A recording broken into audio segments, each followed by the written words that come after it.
철도노조가 무기한 총파업을 벌인 지 오늘로 사흘째를 맞았습니다. 출퇴근 시간 수도권 광역전철은 운행률이 떨어져서 시민들의 불편이 이어졌는데요.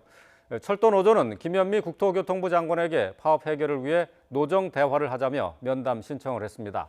서울역에 나가 있는 취재기자 연결해서 자세히 알아봅니다. 백종규 기자. 네, 서울역 대합실입니다. 네, 오늘 출근길도 역시 혼잡했을 것 같은데요. 수도권 광역전철의 경우 10대 가운데 한 대꼴은 멈춰서 시민들의 불편이 이어졌겠군요. 네, 수도권 광역전철 1345선 경의중앙선의 경우에는 오늘 출근 시간의 경우 운행률이 92%를 기록했습니다. 열차 10대 가운데 한 대가 선 셈인데요. 오늘 아침 큰 혼란은 없었지만 열차 편수가 줄면서 배차 간격이 늘어 시민들의 불편이 이어지기도 했습니다. 특히 경의중앙선의 경우 평소 하루 160회를 운행했지만 운행 횟수가 120여 회로 줄어 광역버스 파업까지 겹친 경기 고양과 파주 지역 시민들은 출근길 혼잡을 겪었습니다. 일반 열차를 이용하는 승객들의 불편도 이어집니다. 오늘 KTX는 평상시에 68%, 새마을호 57%, 무궁화호 62%, ITX 청춘은 58%의 운행률을 보일 것으로 예상됩니다. 특히 주말을 앞둔 시점이라 주요 역이 더 혼잡할 것으로 예상이 됩니다. 주말에는 서울에서 지역으로, 지역에서 서울로 이동이 많은데요. 전체 열차 운행률은 75%를 기록할 것으로 예상됩니다. KTX는 100여 편, 일반 열차는 140여 편이 운행 중지됩니다. 열차를 이용하실 분들은 미리 열차 시간과 운행 중지 여부를 확인하는 것이 좋을 것 같습니다.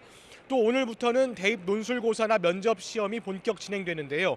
다음 달 초반까지는 이어질 예정인데 수험생들의 불편이 클 것으로 예상이 됩니다.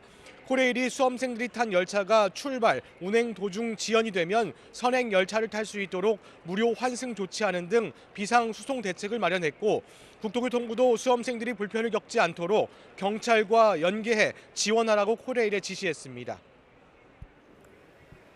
철도 노사는 정부가 인력 충원안에 대한 방향만 제시해도 협상하겠다 하는 입장인데요. 노조가 국토교통부 장관에게 면담을 신청했다고요. 네, 김현미 장관은 어제 비상수송 현장을 찾아 상황을 점검하면서 이번에 철도 노조가 파업을 벌인 데 대해 유감이다 이런 입장을 밝히고 또 지금으로서는 인력 증원 여부를 판단할 근거가 아무것도 없다 이렇게 밝혔습니다. 또 추가 수익 창출이나 비용 절감 없이 인력을 늘리면 운임 인상 등 국민 부담으로 이어질 수 있다며 철도 노조를 압박했습니다. 이에 대해 철도 노조는 그동안 노사 교섭 과정에서 오해가 많다며 조속한 파업 문제 해결을 위해 장관과 만나 이야기를 하고 싶다고 밝혔습니다. 사측인 코레일이 아닌 주무부처인 국토부와 직접 이야기를 하고 싶다고 밝힌 건데요.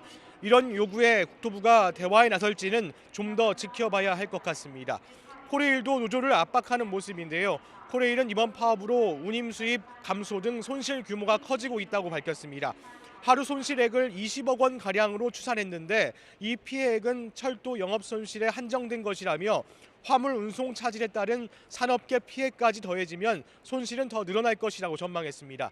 이런 가운데 철도 노조는 오늘까지 1박 2일 집중 집회를 이어가고 내일 오후에는 서울 조계사 앞에서 조합원 8천여 명이 참여한 가운데 대규모 집회를 열겠다고 밝혔습니다. 지금까지 서울역에서 YTN 백종규입니다.